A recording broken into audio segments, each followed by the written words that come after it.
وبركاته. وعليكم السلام ورحمة الله وبركاته. الحمد لله رب العالمين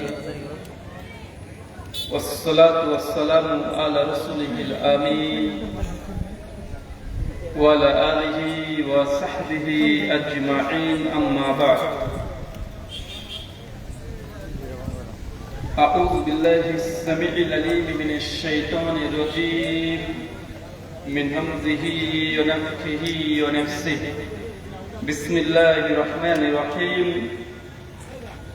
ما أتاكم الرسول فخذوه وما نهاكم عنه فانتهوا.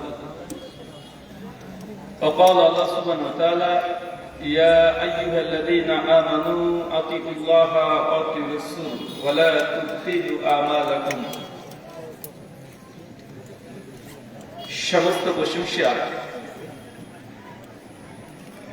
সেই মহান সত্তা আল্লাহ সুবহানাহু ওয়া তাআলার জন্য, যিনি আমাদের সৃষ্টি করেছেন।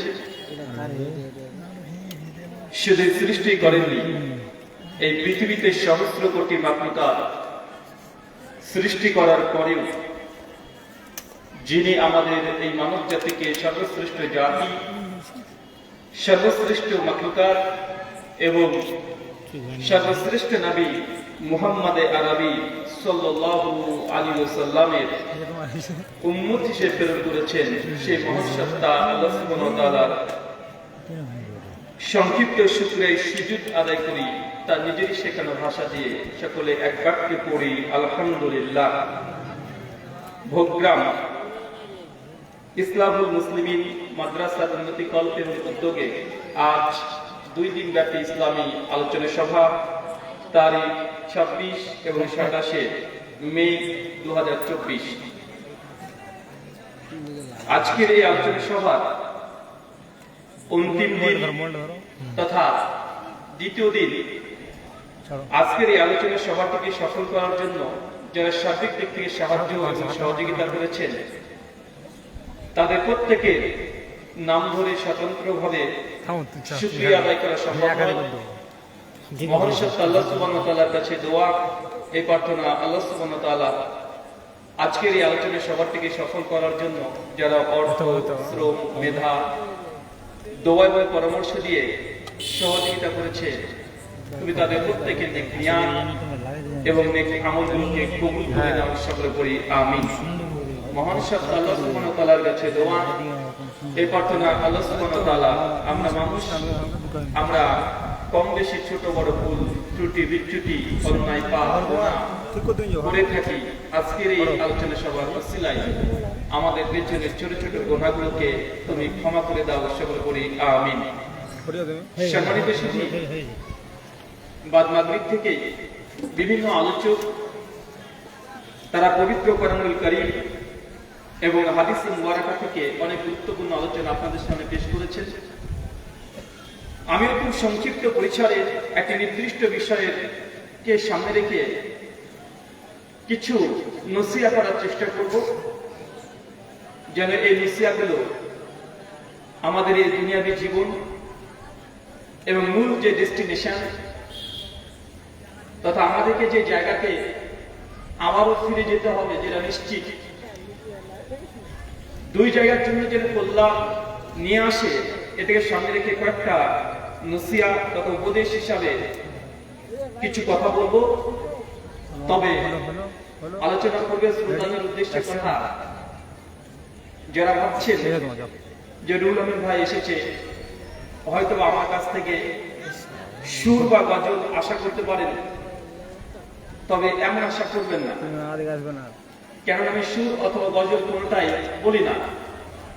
আমি কিছু কাটা কাটা কথা আপনাদের সামনে বলবো, যেগুলো আপনার জন্য কল্যাণ নিয়ে আসে। এই উদ্দেশ্যে আজকে যে বিষয়ে গুরুত্বপূর্ণ আলোচনা হবে, আলোচ্য বিষয় যে আমলে জান্নাতে ঘর নির্মাণ করা হয়। কি বললাম চাচা, বলেন তো? হচ্ছে না, আরো জোরে বলতে হবে। এটা বললাম, 1 মিনিটে অর্ধেক ভজন করে চলে বসে আছে। বললাম যে আমলে জান্নাতে ঘর নির্মাণ হয়। আজকে আপনাদের মসজিদ বা মাদ্রাসা উন্নতি কল্পে আমরা বিভিন্ন মাহফিল, প্রোগ্রাম, মঞ্চ এগুলো করে থাকি। একজন মানুষ সাধারণত দেখা যায় গোটা বিশ্ব জগতে এত শ্রম, এত পরিশ্রম করার মৌলিক উদ্দেশ্য দুইটা। এক, নিজে ভালো খাবে এবং ভালো পড়বে। আর দুই, এই দুনিয়ার বুকে একটা প্রত্যেকটা মানুষের স্বপ্ন থাকে যে একটা সবচেয়ে ভালো একটা ঘর নির্মাণ করবো। সাইকোলজিস্ট যারা মানুষের মন নিয়ে গবেষণা করে, মানুষের ব্রেন নিয়ে যারা গবেষণা করে, সাইকোলজিস্ট তারা বলছে যে প্রত্যেকটা মানুষের মধ্যে, প্রত্যেকটা সন্তানের কমন কিছু চাহিদা থাকে, কিছু পাওয়ার আশা থাকে। তিনি বলতে চাচ্ছেন এটাই যে প্রত্যেক সন্তান তাদের মনের মধ্যে ছোট থেকে একটা বীজ বপন হয়ে অটোমেটিকই থাকে যে দুনিয়াতে খুব সুন্দর একটা ঘরের আমি যেন চাই বা আমি যেন পাই। এই জন্য দেখবেন আপনার ছোট্ট সোনামণি যার বয়স 2, 3, 4 বছর হয়েছে, আপনি তাকে একটু শহরের দিকে নিয়ে যাবেন বা বাজার ঘাটের দিকে নিয়ে যাবেন, দেখবেন বারবার আপনার ছোট ছেলে অথবা মেয়ে বলবে যে বাহ, ওরকম ঘর আমাদের কবে হবে, বা ওই ঘর আমরা কবে করবো। বা এমন প্রশ্ন সন্তানরা করে কি করে না? দেখেন, ছোট্ট সন্তান কিছু বোঝে না, কিন্তু ওর মনের মধ্যে একটা বড় বিল্ডিং, একটা ঘর দেখলেই মনে একটা বাসনা জাগে, একটা আশা জাগে, একটা চাহানি জাগে যে আমাদেরও যদি এমন একটা ঘর হতো। কেন? মানুষের ফিতরা যে মানুষ চায় একটা সবচেয়ে বেস্ট, ভালো, একটা সুন্দর, একটা রাজপ্রাসাদের মতো বাড়ি থাকবে। মানুষের এই লোভ, এই লালসা, আল্লাহ এটা দিয়েই প্রত্যেকটা মানুষকে সৃষ্টি করেছেন। ঠিক দুনিয়াতে যেন একটা লালসা আছে ঘর তৈরি করা। এই জন্য এত চেষ্টা, এত প্রচেষ্টা, এত শ্রম। একটা মানুষ খুব কঠোর মেজাজি, খুব মজবুত মেজাজি, মানুষের কথা সে সহ্য করতে পারে না। কিন্তু বেচারা যদি ভাগ্যক্রমে একটা ব্যবসায়ী হয়ে থাকে, এবং বাড়িতে তার স্ত্রীর একটা কথা সহ্য করতে পারছে না, প্রতিবেশীর কোনো কথাকে সহ্য করতে পারে না, বদমেজাজি। কিন্তু দোকানে যখন সে ব্যবসায়ী হিসেবে বসে আছে, কোনো কাস্টমার যদি সে ব্যক্তি কাছে গিয়ে বলে যে ভাইজান এই জিনিসটার দাম কত, সেই ব্যক্তি তথা দোকানদার বলছে যে 1000 টাকা। কাস্টমার যদি বলে যে 300 টাকা দিয়ে আপনি কি দেবেন, ভাই ভেতরে একটা রাত তৈরি হয় কি হয় না? বললাম আমি 1000 টাকা দাম, তুই 200 টাকা কম বল, 300 টাকা কম বল। না তো কোথায় বললাম 1000 আর দাম বলছো 300 টাকা। ভেতরে রাত একদম গর্জে ওঠে। তারপরেও একজন বিজনেসম্যান, ব্যবসায়ী তার কাস্টমার সঙ্গে বদ আচরণ করে না, করে কথা বলে না। কেন? কারণ তার ধারণা, চিন্তা যে আমি যদি রেগে যাই আমাদের দ্রব্যটা বিক্রি হবে না, আর বিক্রয় যদি না হয় আমার যে স্বপ্ন, যে সুন্দর একটা আমি বাড়ি তৈরি করবো, এই বাড়িটা নির্মাণ হবে না। এই জন্য প্রতিদিন একদম ফজরের নামাজ পড়ুক চাই না পড়ুক, ফজরের সময় ঠিক দোকানটা খুলে রাত দিন 24 ঘন্টা দোকানটা খুলে বসে আছে। কখন একটা কাস্টমার আসে, ভাই আছে না নাই? কথা বলে আছে। কেন? তার স্বপ্ন পূরণের জন্য, অন্য কিছু নয়। যার স্বপ্ন পূরণের জন্য ওরা দুনিয়াতে মানুষ এখন ছুটে বেড়াচ্ছে, তার স্বপ্ন দুটো কি কি চাচা বলেন তো? চাচা কি স্বপ্ন বললাম?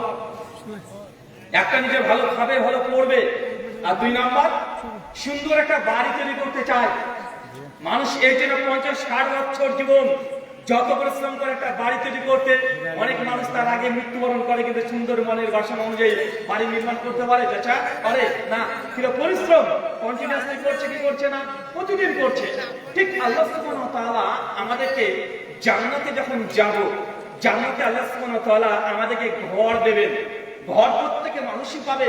তবে আল্লাহ সুবহানাহু ওয়া তাআলা এমন কিছু ইবাদতের কথা বলে দিয়েছেন, এমন কিছু আমলের কথা বলে দিয়েছেন যে আমলটা যদি আপনি এই দুনিয়াতে করেন, আল্লাহ সুবহানাহু ওয়া তাআলা আগে থেকে, মৃত্যুর আগে, এখনই আজ যদি আমল শুরু করে দেন, আল্লাহ আপনার ঘর নির্মাণ করতে শুরু করে দিবেন। তথা মৃত্যুর আগে জান্নাতে আপনার জন্য একটা ঘর আল্লাহ অলরেডি তৈরি করে রেখে দিবেন। কিছু আমল আছে। কি আছে চাচা? কি আছে? আমল আছে। আমল মনে বলছেন? হ্যাঁ, আমল কি বলেন তো?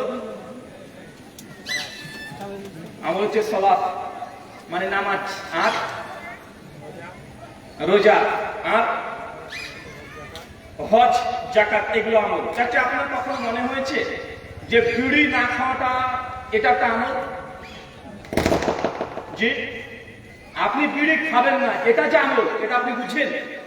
আপনি মদ খাবেন না, এই যে না খেয়ে আছে মদ, আপনার সামনে একটা দুধের বোতল আছে বা গ্লাস আছে, একটা মদের গ্লাস আছে, কিন্তু আপনি দুধের বোতলটা খাচ্ছেন, মদ জোর করে হলেও আপনাকে কোনো ব্যক্তি খাওয়াতে পারছে না।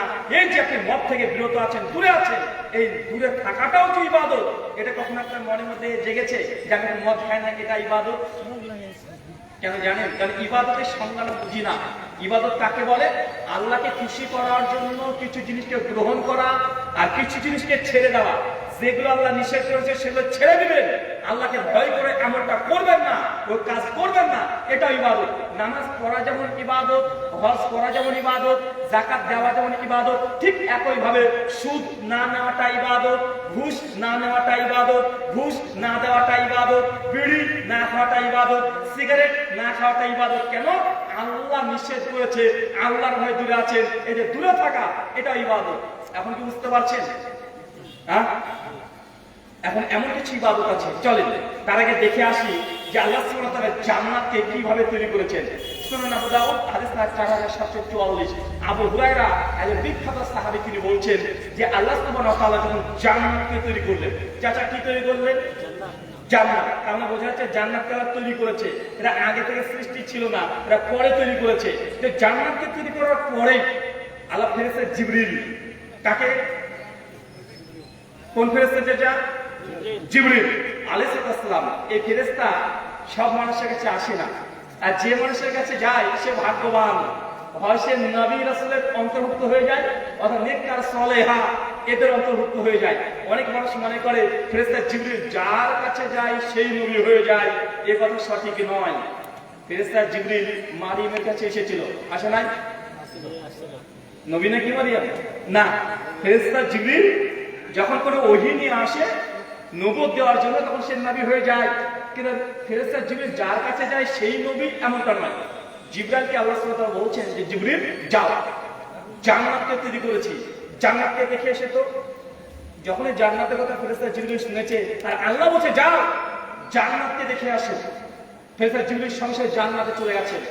জান্নাতের চতুর্দিকে চারিদিকে দেখছে, জান্নাত এত সুন্দর, এত সুন্দর চমৎকার ভাবে তৈরি করেছে, এত দৃষ্টিনন্দন আকর্ষণীয়। জান্নাত দেখে ফেরেশতা জিবরিল অবাক, আল্লাহ কাছে ছুটে চলেছে, আল্লাহ সুবহানাহু ওয়া তাআলা তোমার ইজ্জতের কসম, তোমার সম্মানের কসম, তুমি জান্নাতকে এত সুন্দর করে তৈরি করে রেখে দিয়েছো, দুনিয়ার কোন মানুষ আর কোন জীব যদি জান্নাতের এই দর্শন বা জান্নাতের এই কথাগুলো কোন মানুষের যদি কর্মে প্রবেশ করে, সেই ব্যক্তি যে কোনো মূল্যে জান্নাতের আকাঙ্ক্ষী হয়ে যাবে, মানে জান্নাত ছাড়া সে কোনো কিছু দুনিয়াতে চাইবে না। যখন এই কথা আল্লাহকে ফেরেশতা জিবরিল বলছেন, আল্লাহ তখন জিবরিল যাও আবার জান্নাতকে দেখে এসো। কয়বার? একবার দেখে এসেছে। আল্লাহ বলছে যাও এবার জান্নাতকে দেখে এসো। সঙ্গে ফেরেশতা জিবরিল জান্নাতে প্রবেশ করেছে। প্রবেশ করার পরে দেখছে পুরো জান্নাতকে আল্লাহ সুবহানাহু ওয়া তাআলা চতুর্দিক, জান্নাতের চতুর্দিক চারিপাশ আল্লাহ ঘিরে দিয়েছেন, একটা প্রাচীর দিয়ে ঘিরে দিয়েছেন। ফেরেশতা জিবরিল অবাক, ওরা জান্নাতের চতুর্দিক চারিদিক ঘেরা, জান্নাতকে ঘিরে দিয়েছে আল্লাহ সুবহানাহু ওয়া তাআলা। কি দিয়ে? যেন আজকের প্রোগ্রামের এই চতুর্দিকে আপনারা ঘিরে দিয়েছেন শুধুমাত্র এইসব কাপড় দিয়ে, আপনার বাড়িকে আপনি ঘিরে দিয়েছেন প্রাচীর, কষ্ট আর নিয়ম নীতি দিয়ে। কি দিয়ে? চাচা চাচা বলেন তো, জান্নাত কি দিয়ে ঘেরা? দুঃখ, কষ্ট আর নিয়ম নীতিমালা। জান্নাত চারিদিক ঘেরা আছে, প্রথমে একটা দুঃখ, তারপর কষ্ট, তারপর একটা নিয়ম। তার চাইতে বেশি হতে পারে না, কম হবে। নবীদের পরীক্ষা কত বড় ছিল আপনার জানা আছে না? নবী ইব্রাহিমকে আল্লাহ আগুনে দাও দাও করে জ্বলে দিয়েছিল, দিয়েছে কি যায় না? ইব্রাহিম আলাইহিস সালামকে নিজের সন্তানকে বলছে যাও ইব্রাহিম, আমি তোমাকে বলছি তোমার সন্তানকে কুরবানি করে দাও, জবাই করে দাও। এটা পরীক্ষা নয়। আপনার তো টাকা পয়সা আল্লাহ বলেছে কিনে একটা গরু ছাগল জবাই করে দাও, এটা আপনার অর্থের টাকার পরীক্ষা নেওয়া হচ্ছে। নবী ইব্রাহিমকে বলা হয়েছে নিজ সন্তানকে কুরবানি করতে চলে যাও, কুরবানি করার জন্য প্রস্তুত, একদম কাছে চালাবে, এরকম পর্যায়ে পর্যন্ত আল্লাহ সুবহানাহু ওয়া তাআলা পরীক্ষা নিয়েছে। কি নাই? নিয়েছে। ইউনুসকে আল্লাহ সুবহানাহু ওয়া তাআলা মাছের পেটে 3 দিন 3 রাত্রি একদম মাছের পেটের মধ্যে রেখে দিয়েছে।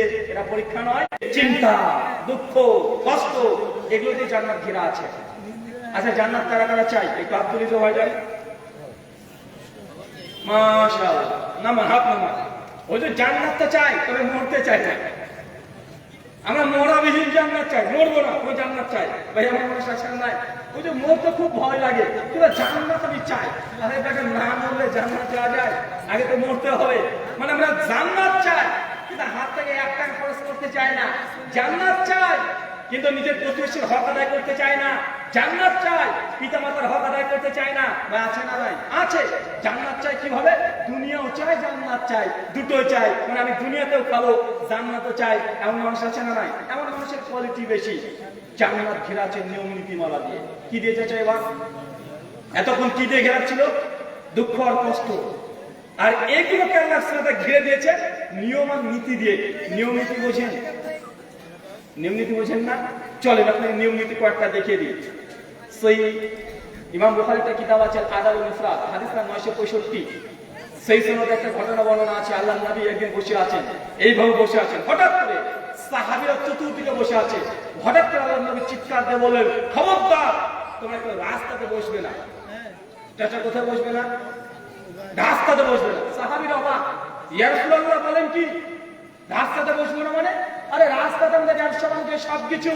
আরে রাস্তাতে না বসলে বিজনেস করতে পারবো না। রাস্তাতে আমাদের অনেক বেশি কাজ। আল্লাহর নবী রাস্তা যদি বসতে না পারে খুব কঠিন হয়ে যাচ্ছে আমাদের জন্য। আল্লাহ নবী বলছে, খবরদার, রাস্তাতে কেউ বসবে না। আর রাস্তায় যদি সত্যি বসতে হয়, রাস্তার হক আদায় করো। সাহাবীরা অবাক, বলে কি রাস্তার হক? রাস্তাতে জড় পদার্থ, বাবা মার হক আছে এটা জানি, স্ত্রীর হক আছে এটাও জানি, আরে প্রাণীর হক আছে এটাও জানি, কিন্তু রাস্তাটা জড় পদার্থ, ইট ঢেল পাথর দিয়ে এই রাস্তাকে তৈরি করা হয়েছে। এটার আবার হক কি? এটা আবার চাই তোমার কাছ থেকে, এটার আবার কি অধিকার?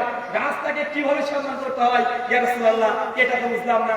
আল্লাহ বলছে, রাস্তায় বসো না, বসতে যদি চাও রাস্তার হক আদায় করো। রাস্তার হক কি? এক, আল্লাহ বলছেন রাস্তায় যদি কোনো ক্ষতিকর কোনো পদার্থ করে থাকে ওটা পরিষ্কার পরিচ্ছন্ন করে দিতে হবে। এটা রাস্তার হক। যদি রাস্তা পরিষ্কার রাখতে না পারে, এই রাস্তায় চলাচল বসা আপনার জন্য জায়েজ নয়, এটা নিষিদ্ধ, এটা আপনার জন্য হারাম হয়ে যাবে। দেখেছেন ইসলাম কত সুন্দর। রাস্তার হক। এই যে রাস্তাতে চলছেন, এই রাস্তাটা চলতে হলো একজন মুসলিম। আপনি যে মুসলিম তার পরিচয় কি? রাস্তাতে কোনো নোংরা বস্তু করে থাকা যাবে না। এখন ঝড় ঝাপটার সময়, গভীর রাত্রিতে ঝড় চলে আসতে পারে, রাস্তাতে ডাল ভেঙে পড়ে থাকবে একটা মুসলমানের গ্রামে, এটা হতে পারে না। রাত্রের মধ্যেই এই রাস্তাকে পরিষ্কার করা লাগবে, এটা রাস্তার হক। যদি এই হক আদায় করতে না পারেন, এই 4 সকালে 5 পয়সা মূল্য নেই। কারণ রাস্তাতে আল্লাহ বলছেন, খবরদার, রাস্তায় কেউ বসবে না। বসতে যদি চাও রাস্তার হক আদায় করো। রাস্তার হক কি? রাস্তাকে পরিষ্কার পরিচ্ছন্ন রাখতে হবে, গাছে ডাল করে থাকবে, মানুষের যাতায়াতে কষ্ট হবে, এটা যেন না হয়। রাস্তা যেন উঁচু নিচু না হয়। মমতা ব্যানার্জি কবে রাস্তা তৈরি করবে?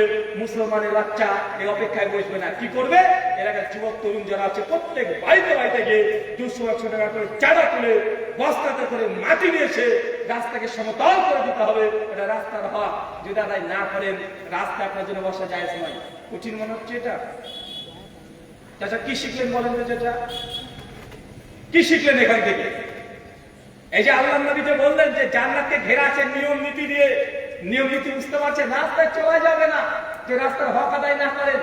আর আমাদের তো এই সমাজ, আমরা যে সমাজে বসবাস করি, আমরা মুসলমান, যদি হচ্ছে মুসলিমদের এখন সম্পূর্ণ উল্টো দিকে চলছে।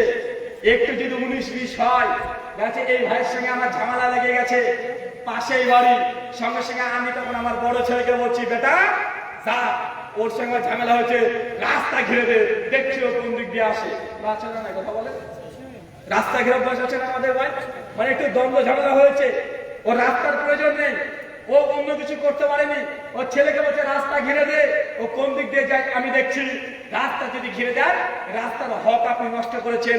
আপনার যদিও নিজের টাকার জমি, তারপর যে রাস্তা দিয়ে মানুষ চলাচল করে, ও রাস্তা যদি ঘিরে দেন, এই রাস্তা কেমন মাঠে আপনার বিরুদ্ধে নালিশ করবে। কেন? রাস্তার হক, মানুষ চলাচল করবে, আপনি বাধা দিতে পারবেন না। আপনার বাপের টাকা হোক না কেন, বাপের জমি হোক না কেন, রাস্তাকে আপনি বন্ধ রাখতে পারবেন না। এটা রাস্তার হক। ইসলাম এত সুন্দর। সালাফদের মধ্যে অনেকে বলছেন, ইমাম আহমদ বিন হাম্বল রাহিমাহুল্লাহ প্রসঙ্গে একটা রিওয়ায়াত পাওয়া যায় কিতাবুল জুহুদের মধ্যে। ইমাম আহমদ বিন হাম্বল রাহিমাহুল্লাহ বলছেন যে কোন মুসলিম এলাকাতে যখন কোন অমুসলিমরা চলাচল করতো, রাস্তা দেখে বুঝে নিত যে এই এলাকাটা মুসলমানের রাস্তা। কেন? দেখো রাস্তাটা পুরো পরিষ্কার পরিচ্ছন্ন, কোনো নোংরা নাই। কেন? মুসলমানরা রাস্তার হক রক্ষা করতে জানে।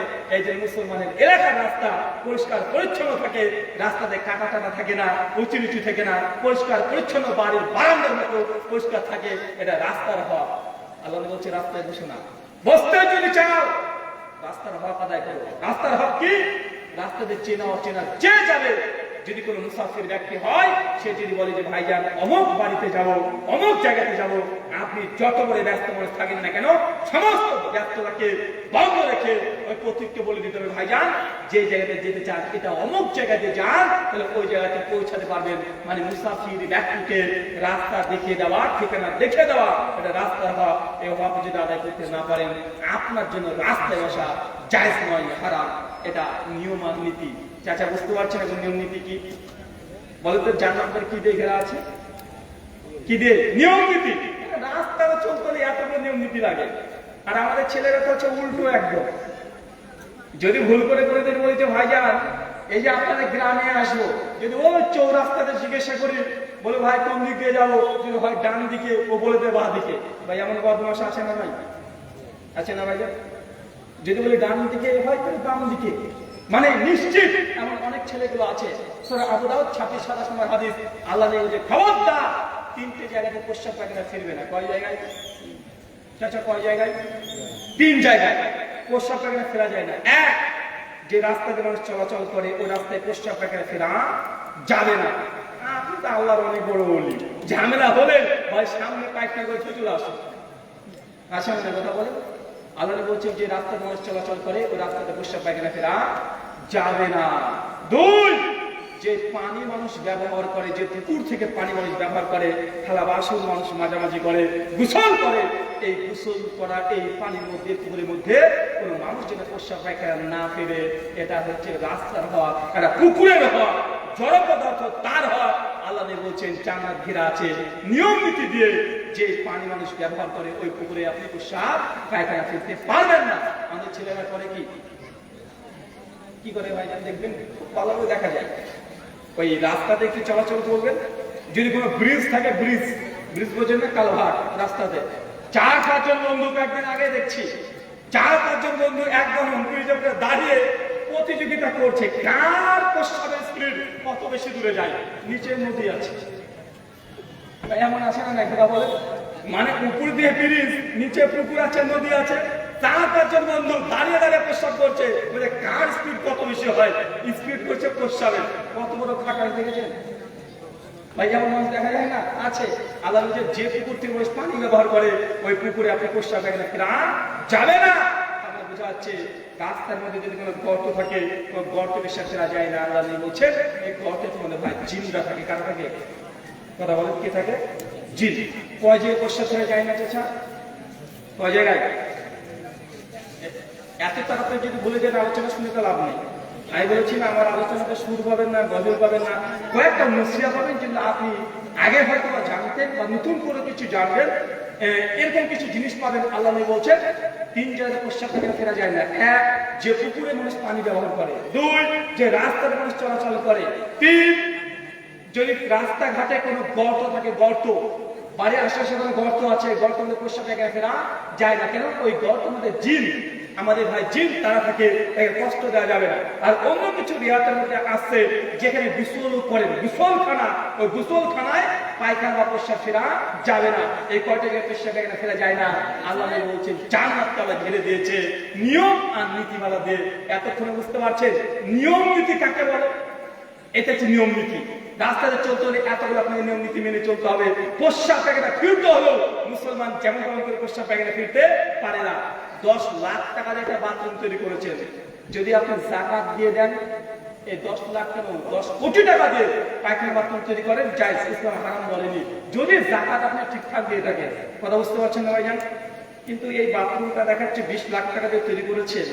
আর বাথরুমের যে প্যান্ট বুঝেন না, কোমোট, হাই কোমোট হোক বা লো কোমোট হোক, এটা যদি কিবলার দিকে মুখটা পেছন থাকে, এই পায়খানা বা বাথরুমে প্রস্রাব পায়খানা ফিরতে পারবেন?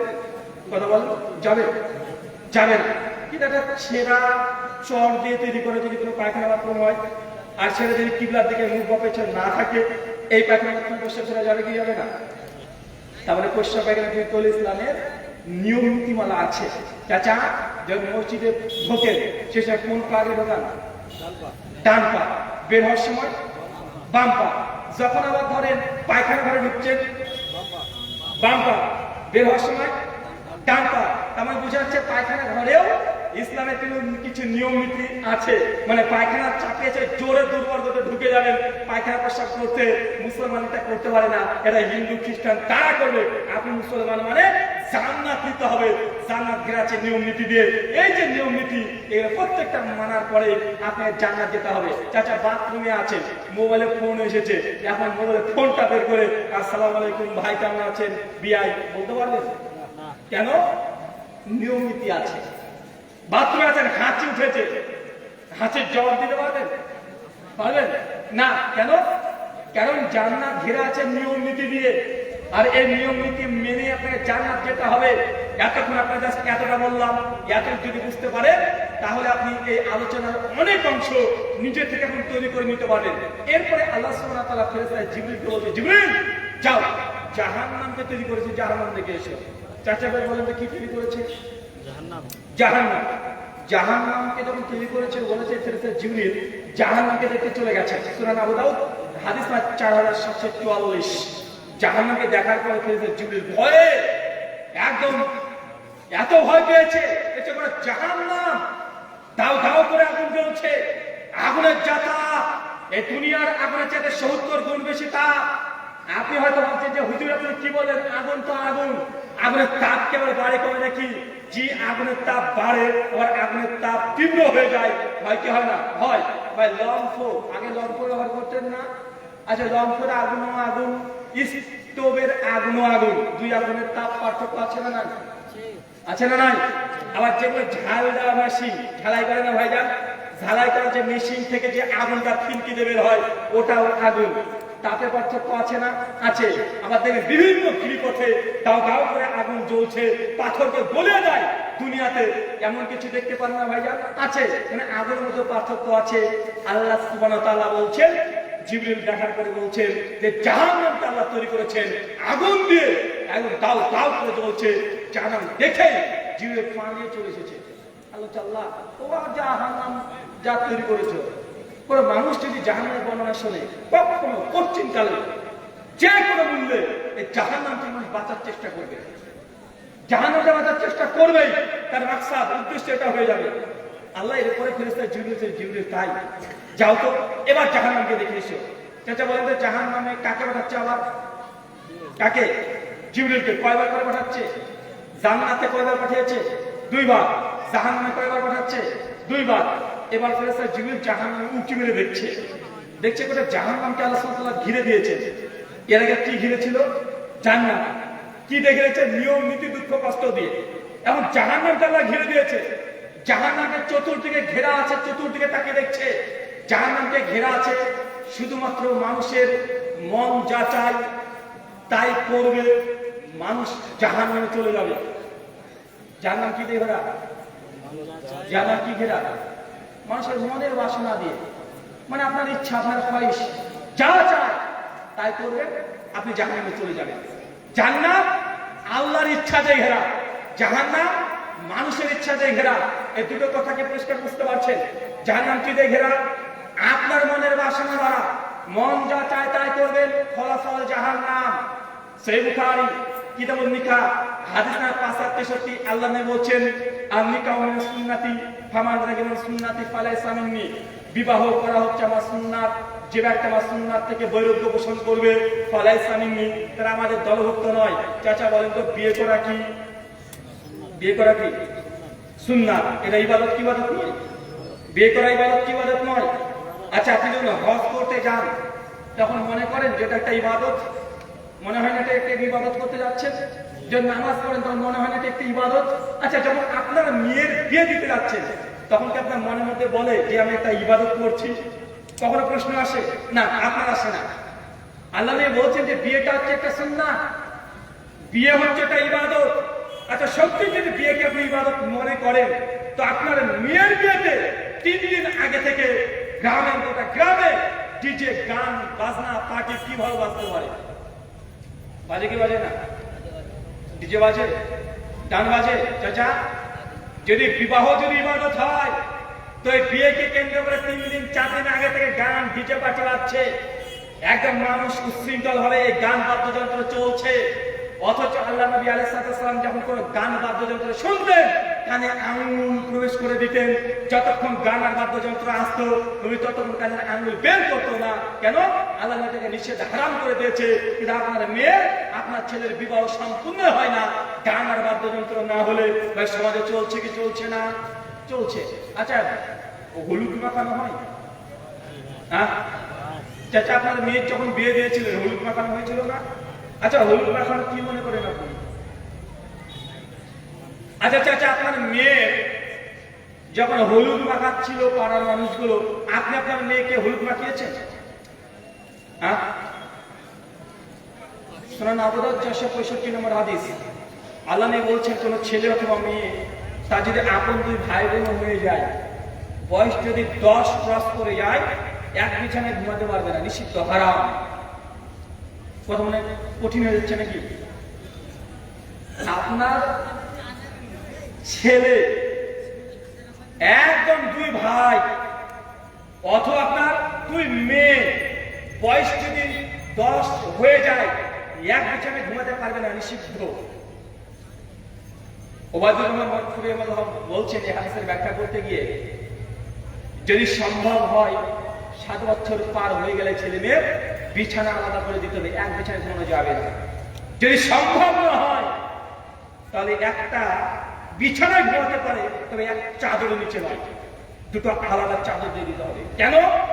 কারণ 2 ভাইও যদি এক বিছানায় ঘুমায় তাহলে ঘুমের ঘরে 2 ভাই শরীরের সঙ্গে শরীর টাচ করতে পারে, খারাপ জায়গাতে হাত পা চলে যেতে পারে, শয়তান এসে অসসা দিয়ে তাদের মধ্যে নোংরা একটা কাজ ঘটে দিতে পারে। 2 ভাই বোন আপন 10 বছর পার হয়ে গেছে, এক বিছানায় যদি ঘুমায় তাহলে 2 ভাই বোনের সঙ্গে শরীর সঙ্গে শরীর টাচ স্পর্শ হতে পারে। এটা সম্ভব, এটা ঘটছে। এখান থেকে শয়তান ওয়াসওয়াসা দিয়ে হারাম কোনো কাজে লিপ্ত করে দিতে পারে। এই জন্য আল্লাহ নবী বলছেন, 2 ভাই অথবা বোন এক বিছানায় বয়স 10 হয়ে গেলে ঘুমাতে পারবে না। কেন? শরীরের সঙ্গে শরীর টাচ করবে। আচ্ছা, 2 বোনই যদি শরীরের সঙ্গে ঘষাঘষি করে ঘুমাতে না পারে, তো পাড়ার মেয়েগুলো আপনার মেয়েকে এসে শরীরে ডলে ডলে করে শরীরে হলুদ মাখানো জায়েজ কিভাবে হতে পারে বলেন তো আমাকে? আমার তো হিসেবে ধরে না।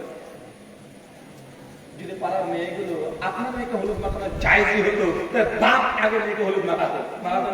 এটা বাপ মাখায়। আচ্ছা, কারা কারা বিয়ে করেছে তো হাত বলো তো ছেলেটা?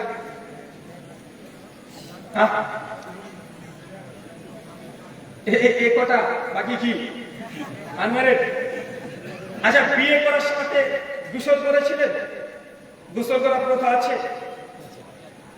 বলেন না রে ভাই, আছে? আচ্ছা, গোসল কে করে দিয়েছিল ভাই? ভাবি। কে করে দিয়েছিল? এত বড় গুলো ঢেরে হয়ে গেল, এ বিয়ে করতে যাচ্ছে, এদিকে বিয়ের দিনে গোসল করতে পারে না, পাড়ার ভাবি গুলো লাগে। আর ভাবি মানে একদম পাকা টাটকা, সমাজের ভাবি যেগুলো আছে টাটকা বদমাশের, একদম আটকা আছে না নাই?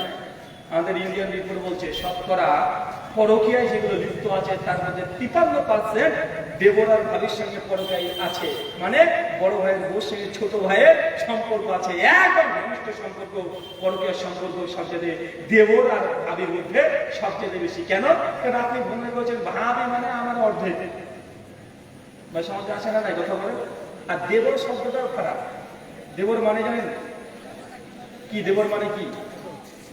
দেবর মানে কি? আপনি তো দেবর বলেন না, দেওয়ার বলেন নাকি?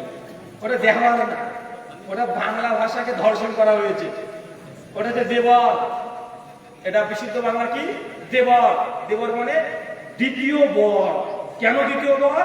মানে ভাই যদি কোন ক্রমে মারা যায় তো ছোট ভাই তার এই ভাবিটাকে বিয়ে করবে, এই জন্যই এটাকে বলা হয় দেবর। এটা ইসলামিক কোনো ভাষা নয়, এটা হিন্দুদের ভাষা।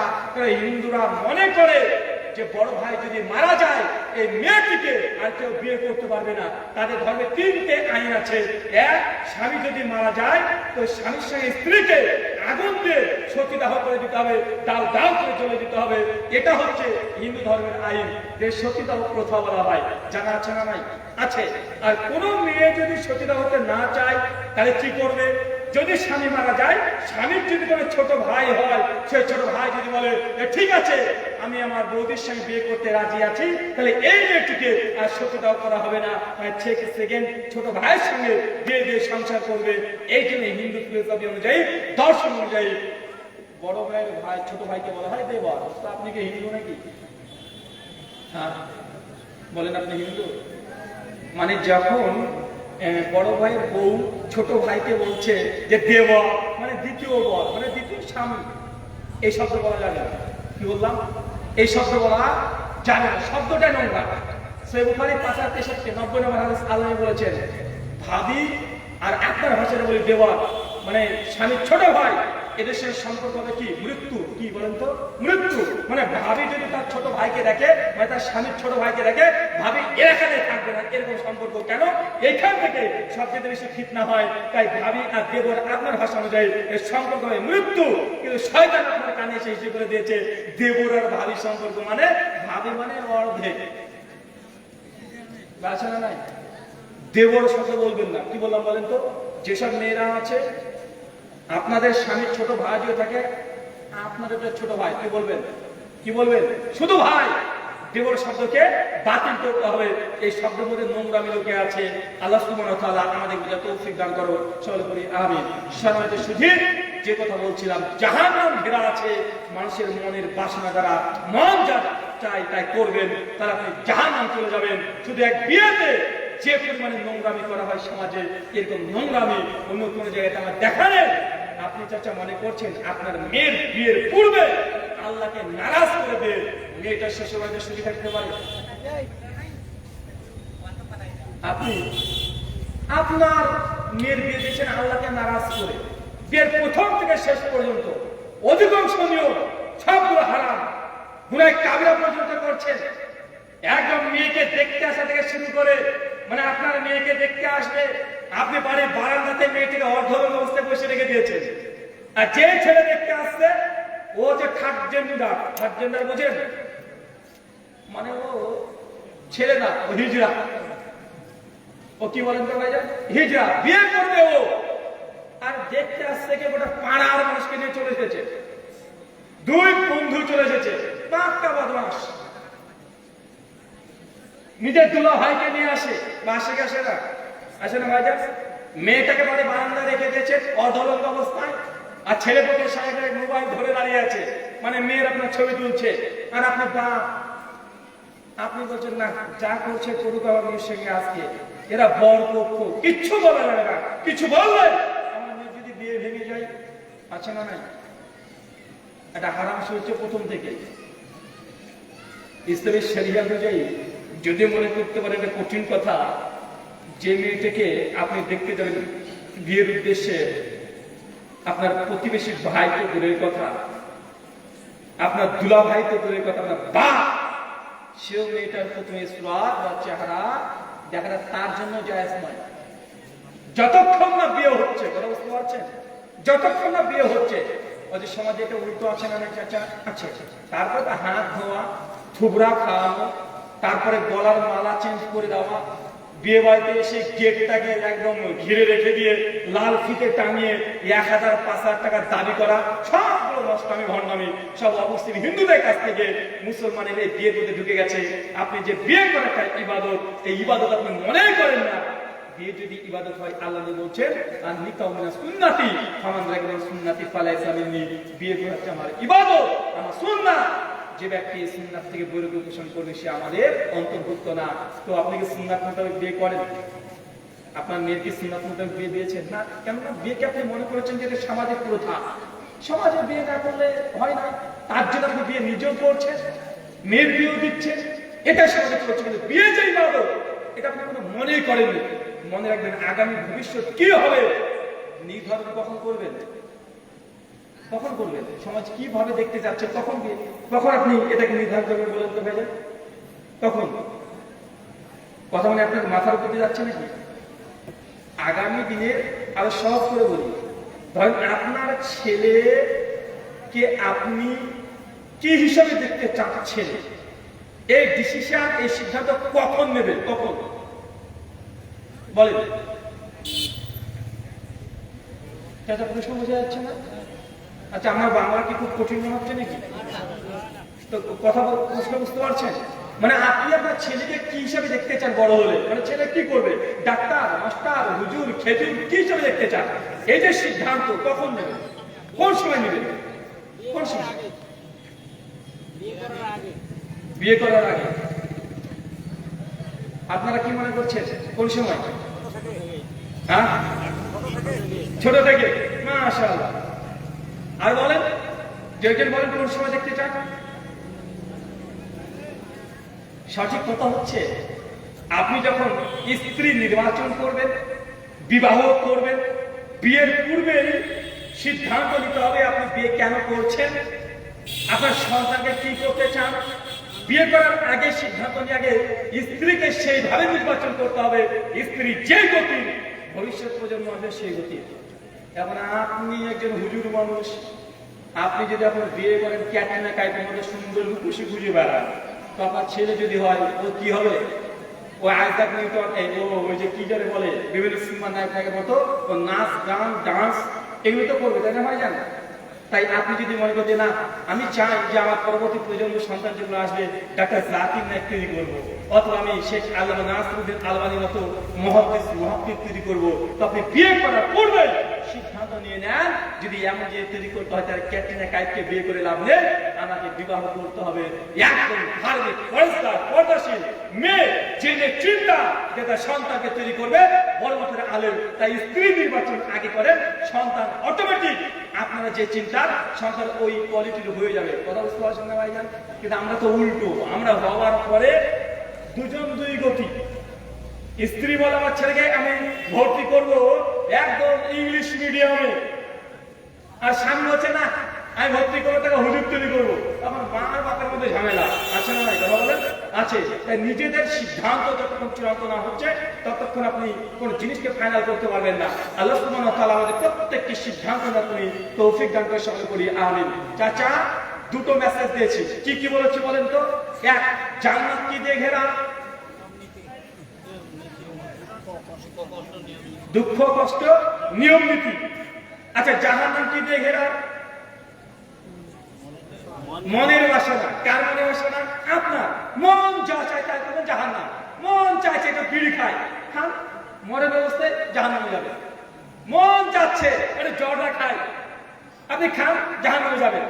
মন চাচ্ছে তো ক্যারাম খেলি, মোবাইল একটু লুডু খেলি, একটু পাবজি গেম খেলি, খেলতে থাকে মরে যান, জাহান্নামে চলে যাবে।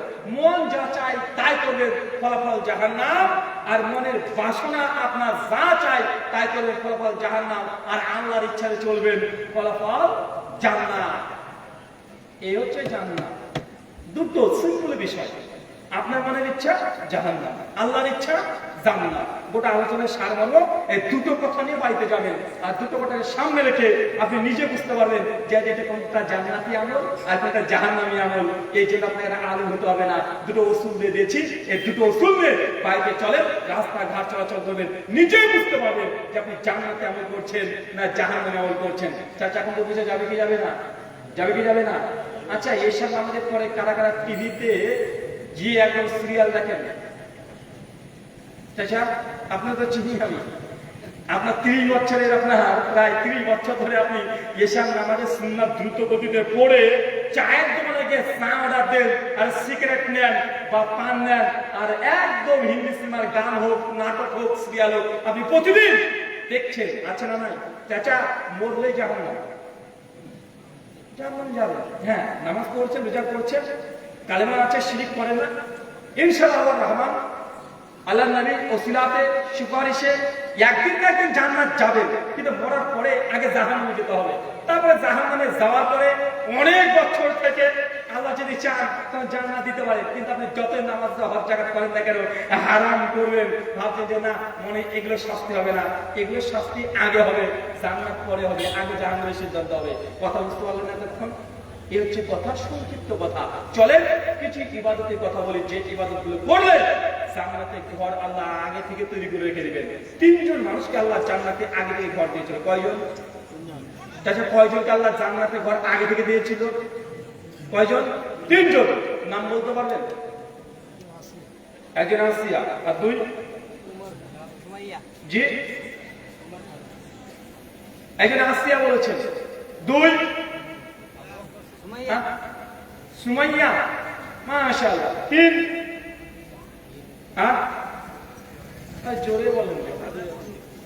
আচ্ছা, কেউ যদি বলতে পারেন আমার পকেটে টাকা আছে 100 টাকা দেবো, একজনকে তিনটার নাম বলতে হবে। ভাই একটা বলছেন কেন? এই 100 টাকা থেকে উপহার দেবো, এতক্ষণ কষ্ট করে আলোচনা শুনলেন, অন্তত 100 টাকাটা ফায়দা যেন আপনার হয়। তিনজন কোরআন হাসি এমন ব্যক্তির নাম করা আছে যাদেরকে দুনিয়াতে আল্লাহ বলে দিয়েছে যে তোমাদের জন্য জান্নাতে ঘর আমি তৈরি করে রেখেছি। কয়েকজনকে আল্লাহ জান্নাতে ঘর দেখেও দিয়েছে, দেখে দিয়েছে, মৃত্যুর আগে দেখে দিয়েছে জান্নাতে ঘর।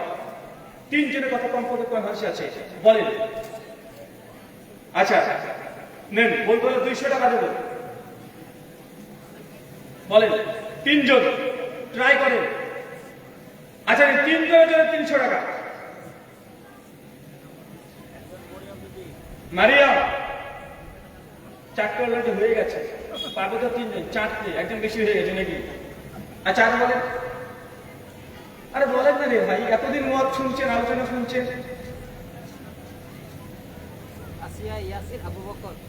আবু বকর, মাশাআল্লাহ, নতুন একটা নাম এসেছে, আবু বকর। 5 জন হয়ে গেছে। ওই যে 3টে বলেছে, না 5 জনকে ঢুকে দিয়েছে জান্নাত। আর কেউ জান্নাতে ঘর দেবেন নাকি আপনারা? হ্যাঁ,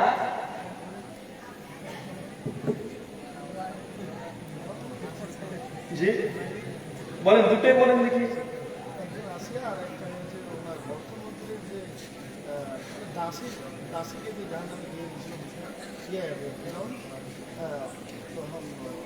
বাচ্চাটাকে আমি বেশ ভালো আছি, তাও আচ্ছা আচ্ছা, হ্যাঁ, উনি দুজনে বলার চেষ্টা করেছেন, একজন হিস্ট্রি বলেছেন, নাম বলেন না, একজন নাম বলেছেন। আচ্ছা আপনারা ট্রাই করেন ভাই, রিমার্ক তো নেই, মানে ভুল বললে তো টাকা চাচ্ছি নাকি? আন্দাজে ঢিল মারেন না, যদি একটা লিচু করে যায়, আম পড়ে যায়, এমনি ঢিল মারেন, চোখ বন্ধ করে। চাচা, 3 জন, মাত্র 3 জন। কয়জন? 3 জন। আমি বলবো, হ্যাঁ মনে থাকবে না? টাকা তো উনি জাস্ট উপহার হিসাবে দেখেন, ইচ্ছে ছিল, কিচ্ছু করার নেই। চাচা 3 জন। 1 আসিয়া, কি বললাম? আসিয়া। আসিয়া কে বলেন তো? সংস্কৃত বায়োডাটা কি? ফেরাউনের স্ত্রী। ফেরাউনের স্ত্রী আসিয়া জান্নাতে যাবে। তাহলে ফেরাউন কত বড় আল্লাহর ওলি! হ্যাঁ, অনেক বড় আল্লাহর ওলি ছিল। চাচা কে ছিল? পৃথিবীতে সবচেয়ে বদমাস, মোদির চাইতেও খারাপ। ও তো শিশু, যোগী তো শিশু ওর কাছে, মানে এত বড় বদমাস আকাশ ফেরাউন, যে নিজেকে রব দাবি করেছিল। যে আসিয়াকে, যখন আসিয়া আলাইহিস সালাম মুসা আলাইহিস সালামকে গ্রহণ করে নিলেন, আল্লাহকে রব গ্রহণ করে নিলেন, ফেরাউন প্রতিদিন আসিয়াকে দিনে রাতে 100-200 খান করে বেত্রাঘাত করতেন। মুসনাদে আবি ইয়ালা হাদিস নাম্বার 6434-এ আবু হুরায়রা বর্ণনা করেছেন যে আসিয়ার উপর নির্যাতন করতো। আর আসিয়া আল্লাহকে বলতো, আল্লাহ দুনিয়ায় ফেরাউনের নির্যাতন থেকে আমাকে রক্ষা করো, ফেরাউনের রাজপ্রাসাদ দুনিয়াতে দরকার নেই, আল্লাহ তোমাকে জান্নাতে একটা ঘর দিও। আসিয়া দোয়া করেছিল, আর আল্লাহ মৃত্যুর আগে আসিয়াকে জান্নাত কোন ঘর পাবে আল্লাহ আগে থেকে দেখে দিয়েছে। কি নাম বললাম চাচা? আসিয়া। 2 নাম্বার খাদিজা। কি নাম বললাম? খাদিজাতুল কুবরা। সহিহ বুখারী 3820 নাম্বার হাদিস। আল্লাহ নবী এখানে বসে আছেন, ফেরেশতা জিবরিল হঠাৎই নবীর ঘরে চলে এসেছেন। দেখেন খাদিজা রাদিয়াল্লাহু আনহা হাতে একটা পেয়ালা নিয়ে, একটা পাত্র নিয়ে দাঁড়িয়ে আছে।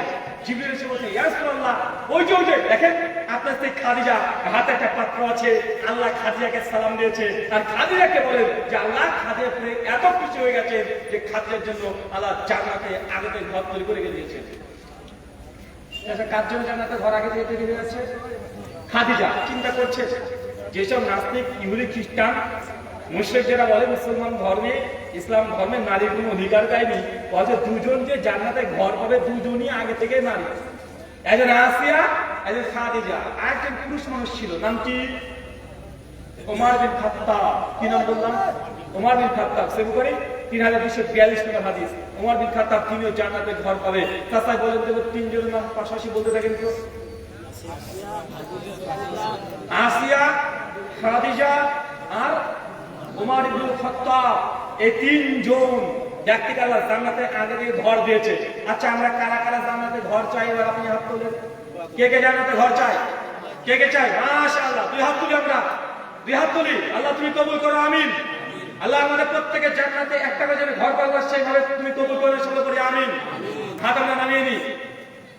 কয়েকটা আমল, কয়েকটা আমল যেন এই আমলগুলো করে আপনার জান্নাতে ঘর পেয়ে যায়। জাস্ট কয়েকটা আমল। এক, যে আমল করলে জান্নাতে ঘর পাওয়া যায়, সে বুখারী 450 নম্বর হাদিস। আল্লাহ নবী বলেছেন, কোন ব্যক্তি যে দুনিয়াতে একটা মসজিদ নির্মাণ করে দেয়। কি নির্মাণ করে দেয়? মসজিদ। কি চাচা? মসজিদ। বাইতুল ফিল জান্নাহ। আমি আল্লাহ তার জন্য জান্নাতে আগে থেকে একটা ঘর তৈরি করে রেখে দেবো। মসজিদ তৈরি করতে পারবেন চাচা? দুনিয়াতে টাকা আছে? হ্যাঁ, টাকা আছে চাচা? মসজিদ নির্মাণ করতে পারবেন? গোটা মসজিদ? যদি না পারেন তাহলে আপনার জন্য ছোট্ট একটা অফার আল্লাহ নবী বলে গেছেন।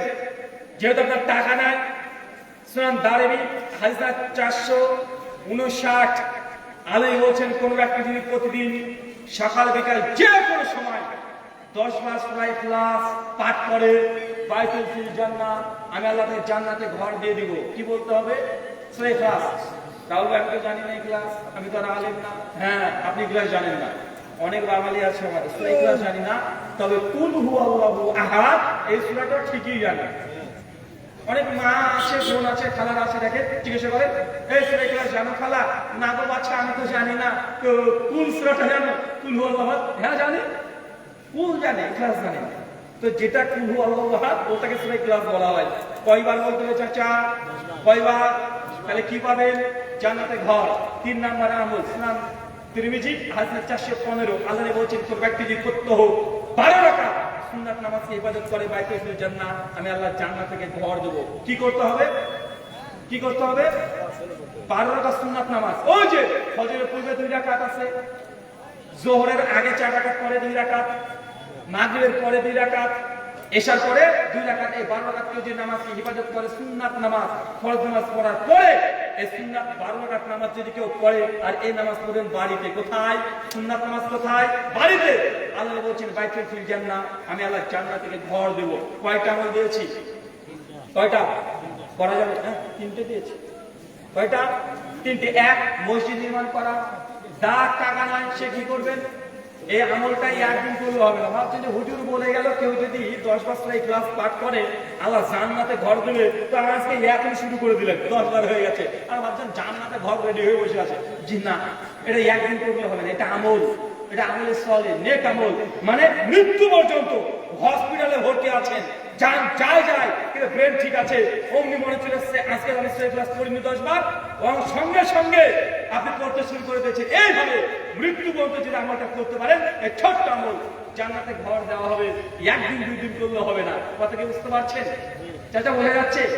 হুজুররা যেসব আমলের কথা বলে, ই আমল করলে এই ফজিলত, ই আমল করলে এই ফজিলত, এগুলো অর্থ এটা নয় যে একদিন করলেই সে ফজিলত হাসিল হয়ে গেল, এমনটা নয়। বরং এই আমলটা খাস আমল, মৃত্যু পর্যন্ত করবেন, এমন যদি হয় তবে আপনি পাবেন।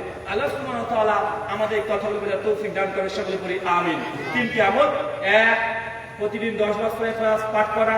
2, 12 রাকাত সুন্নাত নামাজকে ইবাদত করা। 3, টাকা পয়সা যাদের আছে, দুনিয়াতে একটা মসজিদ নির্মাণ করা, আল্লাহ সুবহানাহু ওয়া তাআলা তিনটে কাজের মধ্যে তিনটে করার আমাদের প্রত্যেককে তুমি তৌফিক দান করো, সকলে পড়ি আমিন। আল্লাহ, আমাদের মধ্যে যারা অসুস্থ আছে তুমি আশ-শাফি, তুমি সুস্থতা দানকারী, আর প্রত্যেককে তুমি সুস্থতা দান করো, সকলে পড়ি আমিন।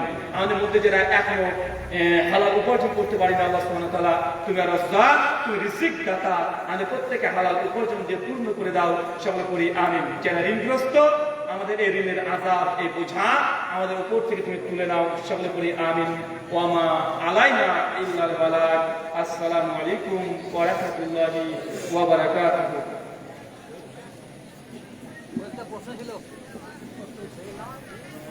ডিসেম্বর মাসে ইনশাআল্লাহ। আচ্ছা, হলুদ মাখা যাবে কি নাই? আর এত করে একটু বসেন না।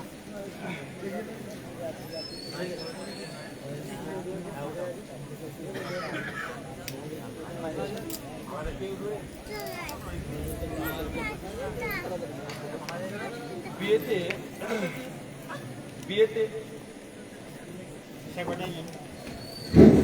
বিয়েতে দেনমোহর করার সময় কিছু টাকা মসজিদের খরচ হিসাবে নেয়, সেটা সম্মত কিনা? সামাজিক রীতি হিসেবে যাবে, ধর্মীয় কোনো ইবাদত বা আমল হিসেবে নয়। কেউ যদি না দেয় তাকে বাধ্য করতে পারবেন না, পরিত্যাগ করলে সে গুনাহগার হবে না। সমাজ উন্নয়ন কাজ, এটা ধর্মের সঙ্গে সম্পৃক্ত না। ইরানের প্রেসিডেন্ট ইব্রাহিম রাইসির সম্পর্কে কিছু বলুন। এ বিষয়ে করে আবু বকর জাকারিয়া স্যারের বিস্তীর্ণ আলোচনা আছে, মুজাফফর বিন মুহসিন হাফিজাহুল্লাহর আলোচনা আছে, তাদের আলোচনা শুনে নেবেন। আমি একটি বাইক কিনেছিলাম 6 মাস আগে, তখন আমি গাড়িটি বন্দুক দিতে চাই, তো আমার টাকা অনেক দরকার, আমি কিভাবে বন্ধক দেবো? আপনি যেটা বন্ধক দিতে চাচ্ছেন ভাই, আল্লাহ নবীর সময় তো এমন ঘটেছে, অনেক ইহুদি পণ্ডিতরা এসে আল্লাহ নবীর কাছে বিভিন্ন অস্ত্রপাতি তিনি বন্দুক রেখে যেতেন। আল্লাহ নবী ওই অবস্থায় তাকে ফেরত দিতেন যখন চাইতেন। এখানে কোনো কম বেশি লাভ্যাংশ পরিবর্তন ছাড়া যদি আপনি বন্দুক দিতে চান, কেউ যদি এমন ব্যক্তি থাকে আপনি করতে পারেন। হলুদ মাখতে পারবেন কি পারবেন না?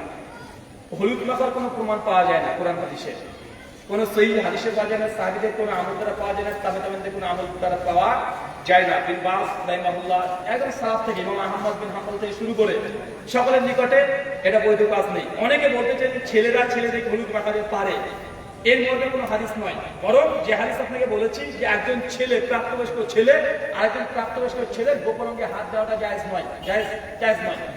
একজন ছেলে আপনার নিজের আপন ভাই, তার আপনি স্তনে আপনি হাত দিতে পারবেন না, যদিও সে ভাই। পুরুষ যে আপনি স্পর্শ করবেন এমনটা করা জায়েজ নয়। আচ্ছা, শুকরিয়া, জাযাকাল্লাহু খাইরান, বারাকাল্লাহু ফিকুম।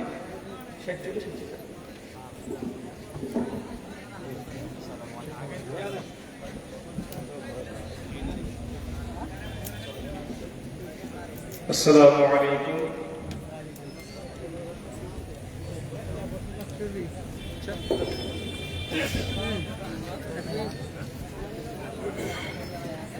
আজকে যে আমাদের প্রধান বক্তা আছে মশিউর বিন আমিনুল ইসলাম সাহেব, সুদূর ঠাকুরগাঁও বাংলাদেশ থেকে আগত। আপনারা কেউ চলে যাবেন না ইনশাআল্লাহ। উনিও কোরআন হাদিস সহিহ হাদিস থেকেই আপনাদেরকে শোনাবেন। আর যেসব কথা মাদার রুহুল আমিন বলে গেলেন, এগুলো আমল করার চেষ্টা করবেন। বিয়ের বিষয়ে এবং জান্নাত কি দিয়ে ঘেরা, জাহান্নাম কি দিয়ে ঘেরা, এইসবগুলো যে বললেন, এগুলো আপনারা আমল করার চেষ্টা করবেন। জালসা বাড়িতে আসবো আর শুনে চলে যাব, এইটা জালসা শোনা বলে না। যেটা মৌলানাদের মুখ দিয়ে শুনবেন সেটাকে আমাদেরকে আমলে পরিণত করতে হবে, তাহলে জালসা শুনে আমরা ভালো একটা ইসলামের পথে চলতে পারবো আর আমলগুলো সঠিকভাবে করতে পারবো ইনশাআল্লাহ। আপনাদের আমাদের সকলেরই যেন এগুলো আমল করার তৌফিক দান করেন, সকলে আল্লাহু আমিন। এখন আপনাদের সামনে সুদূর বাংলাদেশ থেকে যে এসেছেন আমাদের আজকে